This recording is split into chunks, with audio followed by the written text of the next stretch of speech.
If you have been living under a rock for the past year, the Metalhead Box is a service that provides you a random variety of different metal-related things. CDs, magazines, stickers, toys, patches, DVDs and Blu-rays occasionally. Different sorts of metal paraphernalia. That's similar to drug paraphernalia, and the way they're similar is that you can get high off of both of them, drugs and metal I'm referring to. I prefer the high of metal. So without further ado, I am going to treat you with a review of the October box, which I've been blessed with. Starting with my favorite thing of the box, a black metal shirt. Yes! Let's see, I see Korthon, I see the members of Immortal, Gorgoroth, Emperor, Mayhem, like I see Euronymous over here. And if you look in this corner over here, I see a werewolf howling at the moon. Perhaps it is a black metal werewolf. Ba-da-ps. Now, if you've been subscribed to the Metalhead Box for a while, then you'll probably notice that it bears an uncanny resemblance to a shirt that they included several months ago. And this shirt that I'm referring to is a death metal shirt with a similar style artwork, and interestingly, it was drawn by the same guy, Mark Rudolph. I mean, come on, where else are you going to find a shirt like this? Besides, what's cool about this shirt is that it combines so many different bands all in one place. Conveniently timed, we have a CD by a band that I saw at a festival a couple weeks ago, the Communion of Darkness 5 Festival, Zamora, with their album Pandemonium's Ocean. This is melancholic black metal from St. Louis, Missouri. They put on a great show, and actually I almost bought the CD at the merch stand, but fortunately I didn't because I'm getting it here. My favorite song on this album is Altars. I like how dynamic the intro is. You know, it starts off really quiet, and then when the black metalness comes in, it hits you like a punch to the Whisker Biscuit. Next, we have a band called Kazadam. This is a Tolkien worship band from Wisconsin.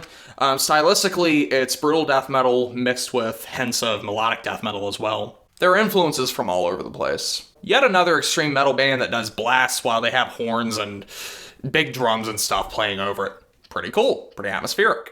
Lastly, there's this Canadian band, Nephilium, with the album Coils of Entropy. And holy smokes, is this really friggin' good. The production's really fitting for this style of music, and what style of music is this, you may ask? Well, think of the more complex moments of mid-era death combined with the hardcore elements of suffocation. Plus, the vocalist reminds me of Steve Tucker. Very intense. Lots of tempo changes and many brutal sounds. What an awesome album. What's this? What's this? We have a sticker from Repulsion. This is easily one of my favorite grindcore albums ever. I mean, my favorite will always be World Downfall, but this is easily in the top 5 for me. Interestingly enough, I actually have a box full of stickers that are waiting to be used someday, and I have no idea what to do with them. So if anybody has any suggestions on where I can put them and what I can do with my stickers that are just sitting there wondering, oh, he doesn't love me, why doesn't he love me? Then, maybe you should leave a comment, and suggest places I can put my stickers. This next section is probably going to offend a lot of people. And just to tell you ahead of time, I don't apologize for it. Here we have a pop figure of James Hetfield of Pop-Talica.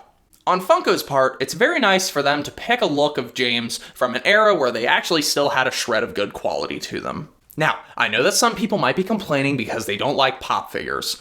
Well, you know what? If you're into Metallica, then I don't really see why you can't just put this on your CD shelf next to your other, statues and figures and stuff. Or better yet, you can give it to somebody who, actually really likes Metallica, such as your 12-year-old cousin who thinks that the Black Album's the greatest album in the world. However, I will say that it kind of blows my mind that these are still in and selling big, because I find them insanely creepy. And look, this is coming from me. I don't mind most horror movies. I listen to bands like Hemorrhage and Abscess, and I try to get as blood-splattered as I can at Gwar, but these things creep me out. I see these blog posts and these pictures all over the internet with people who collect like hundreds of these, even over 1,000 of these, and it makes me wonder how those same people can even sleep at night.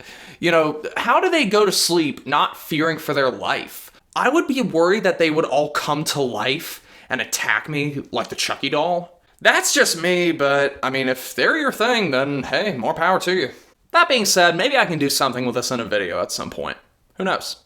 Well, that was another worthy box of the Metalhead variety. So, I just want to say thank you to those at the Metalhead Box for continuing to send these. You're very awesome. Thank you very much. Now, for those of you who don't follow my social media pages, like my Facebook and my Instagram, both pages that you should follow, check the links below, some of you might be wondering why it took so long for me to make the last video. Well, I got the idea to make the video on October 24th. I was seeing Lords of Acid that night, and waiting until it was time to leave for that night was agonizing. So in the middle of it all, I was thinking, wow, I can make a video about this. Also, on my social media pages, I asked my fans to send in suggestions and ideas of things I can do to kill time on days of concerts. So most of these ideas were actually mine, but a few of them were fan ideas. So thank you to everybody who contributed. You know who you are if any of your ideas made the video. That being said, I got sick in the middle of making the video, so it severely limited what I was able to film for a few days. However, the extra time that I spent on the video definitely shows. There's a lot more detail, there's tighter editing, and people are already saying that it's one of my best and one of my funniest videos. Thank you for that ego boost. I like to think it's one of my best videos as well, but also there are great special guests in the video. I got Gold featured as a cameo, and I also got Big Dan and Little Dan from Heavy Metal Entertainment. If you haven't listened to Gold, then what's wrong with you? And if you haven't watched any Heavy Metal Entertainment, go subscribe to them. They're hilarious. They were also perfect for the video. I'm really looking forward to working with those guys some more.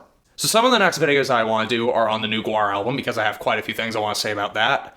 I also want to do discussion topics on VIP packages and lineup changes within bands. The year isn't over yet for the channel, so may as well end it with a bang. I'm definitely going to be working hard for the next month or so. And in the meantime, if you haven't seen The Hard Wait for a Metal Show, do yourself a favor, stop torturing yourself, and live with some pleasure, dude! Watch the video. Grind on.